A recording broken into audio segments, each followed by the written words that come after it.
So as all of you have seen, my journey of 50 years covers right now as the chairperson and academic council member of National Forensic University. I retired as the director of Directorate of Forensic Science Laboratory of Maharashtra. Also created about 3 Institute of Forensic Science for Government of Maharashtra, and was also Senate member of Mumbai University. So I come from a very middle class where the value of human and duty to the society is valued very high.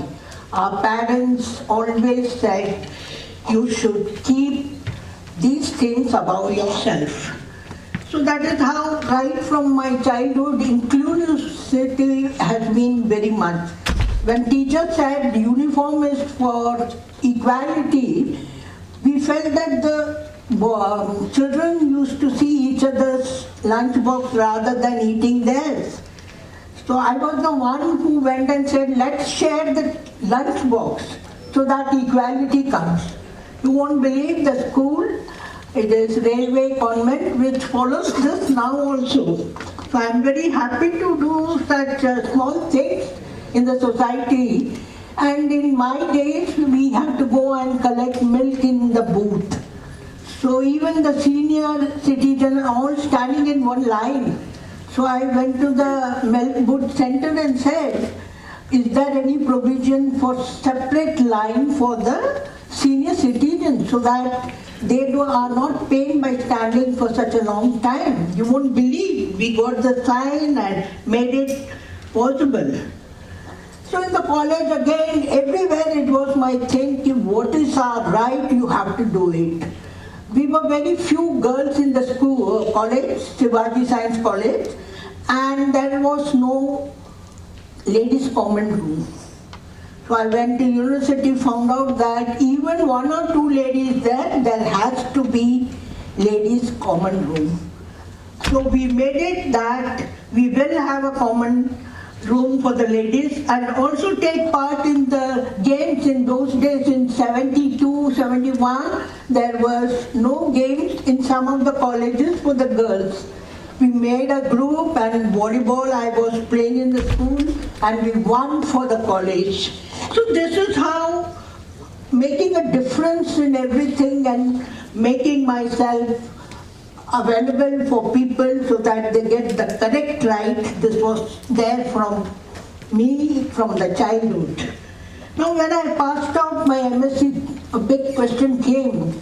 There were 3 appointment orders from institute like Reserve Bank of India, Institute of Forensic Science, Nagpur, both of this from where I studied and I stayed with my parents. And the last one, the Forensic Science Laboratory, which was in Mumbai. I got selected through the Public Service Commission. My parents were very free and they said, you select what you want. So I thought forensic is one of the fields in which you can serve the society very well rather than joining Reserve Bank or Institute of Science. In 74, I joined when most of them did not know what was forensic. And unfortunately for me, the boss was from Nagpur, who knew that I had 2 appointments at Nagpur and still I came to Mumbai. In a very sarcastic way he said, why are you joining this? What will a lady do in forensic? You know, that was the tipping point for me. And that is how I choose to be in forensic. In the initial stage, I was not given any work, only to do some table work or do the writing of the others, finding and other things. I was slightly disturbed. And it so happened in 76, a train fire occurred in Matunga where 48 people were charged to death due to the spill of kerosene in which a bit of half-burnt cigar fell. the authorities were not ready to believe that this could happen. I told my director, we'll do a pilot experiment and show them how this can happen. And we did with one compartment and engine in the breeze how the fire go, and it can happen, that's what solved. We did not stop there. I told my director, why not tell the authority no inflammable should be carried in the public transport. As all of you all know, now it is applicable. So this is how just doing something or making it available and making it possible in the society, that should be the aim. So influencing, that is one very important thing one can do. Then came another very big challenge for me is narcotic drugs in 80s. All of you all know Mumbai and whole of the Maharashtra and most of the country was targeted by this menace of narcotic drugs, preparing brown sugar at home and whatnot. So United Nations Drug Control Program was out in the country, financing and training people all over the global. So Dr. Gentry, you see there, he is there and he was there to see what can be done, and he came to my division. He asked me, why don't you have a separate instrument for narcotic drugs rather than doing all cases together? So I just in a very jovial way said, sir, please provide us instrument, we will do only narcotic in that instrument.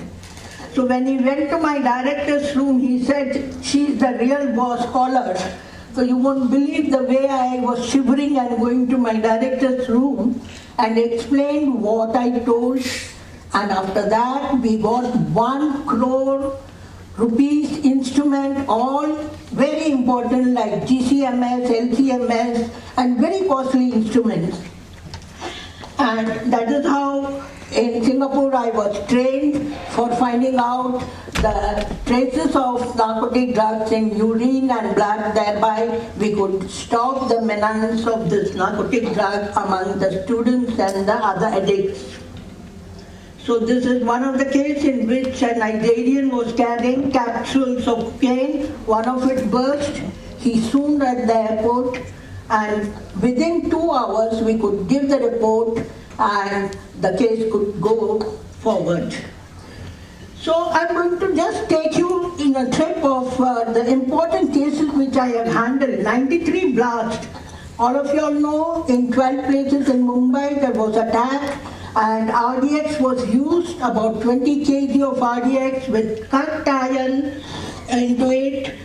Those are the one you can say this was one unexploded scooter, so that is how we could come to know there were 200 cut cast iron which acted as an missile, and that is how the damage was very heavy. In this particular case, we did completely the analysis and the report tallied with the Interpol. So that is how Harman Baweja, being interested, now he is going to prepare a biopic. The script is ready and the shooting will be started mostly next month only. Whom do you feel the heroine should be? Vidya Balan or Kareena Kapoor? I told him, let us see. So you all can see the picture very soon.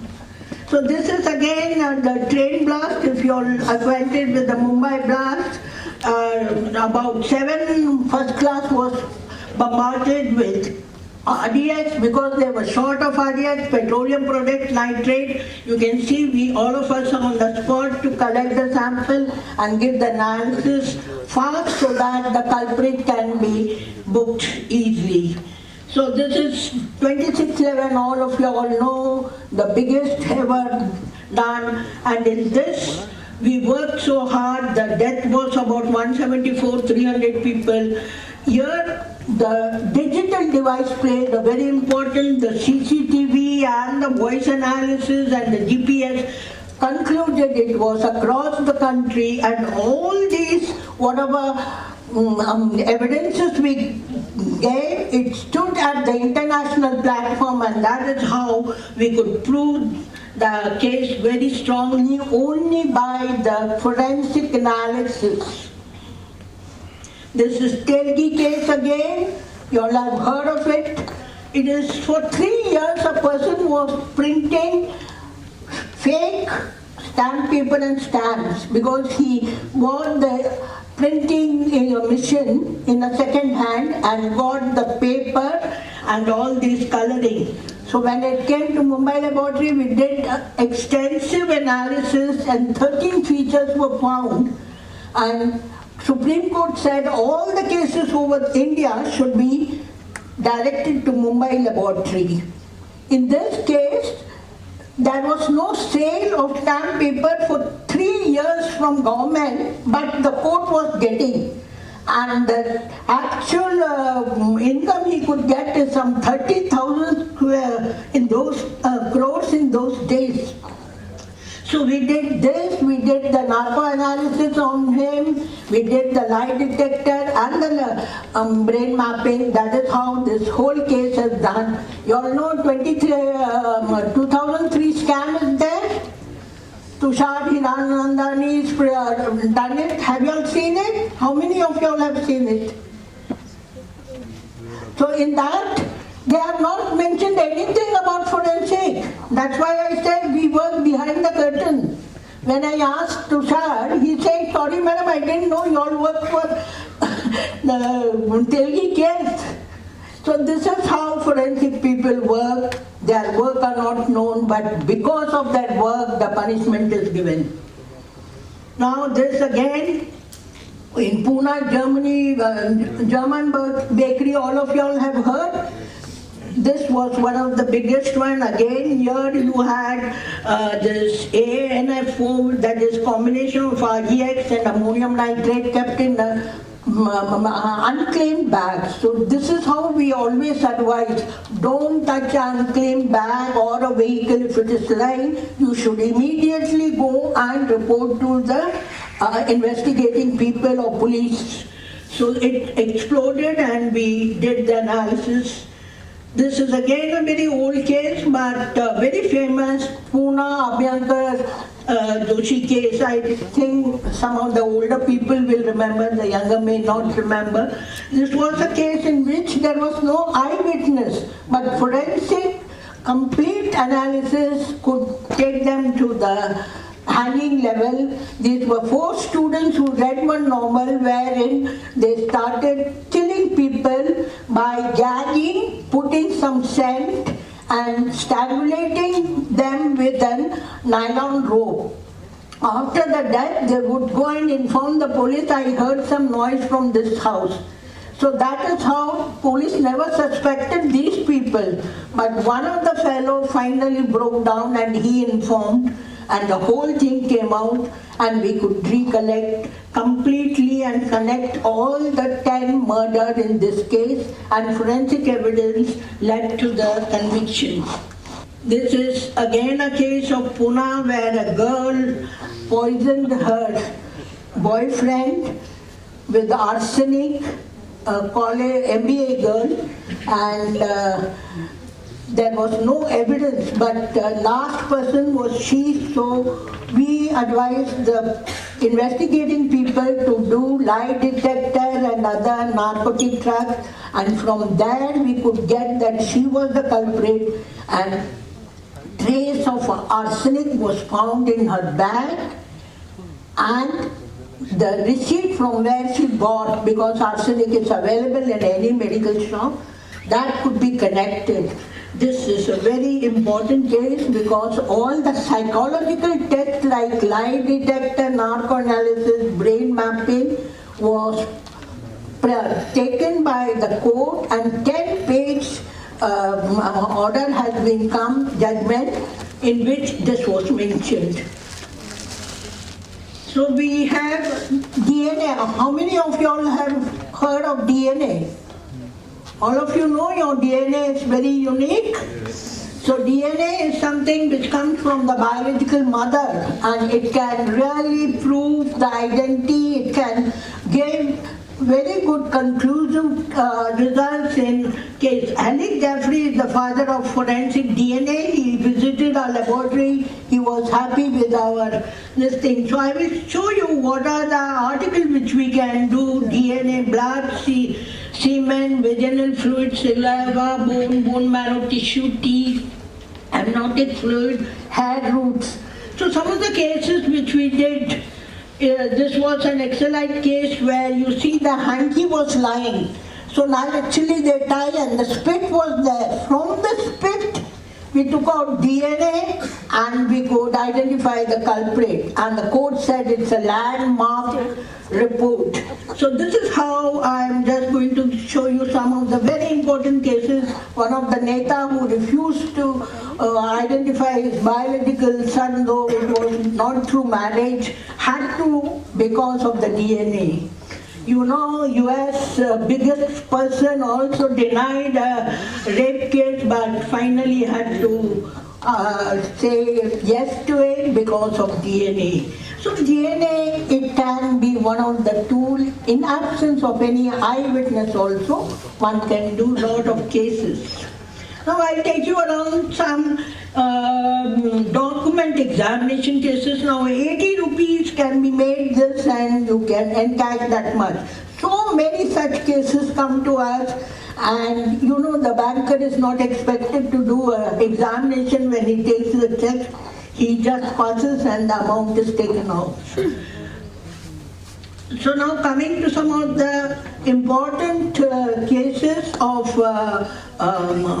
this thing, Cyber One. This is a Cosmosis Bank where proxy system was done, and within 2 hours 94 crores were drawn. This is again a case where robbery was there, but the CCTV footage we could do and we could do. So I'm going to hurriedly take all these important cases. Then again in the court, we could, the form of criminal justice system, we pleaded for the money and we got it. This is Justice Malimat who is there. So that is how this complete 6 laboratories were at par with international, train the police, the judges, so that they get complete input of ourselves. These are the institute which I am now there, Helic Dust. So I'll just show you the picture because already the time is over. So these are like now I'm into the academics, giving advice and being an advisory board for most of the teaching institute. Thank you for listening. Thank you.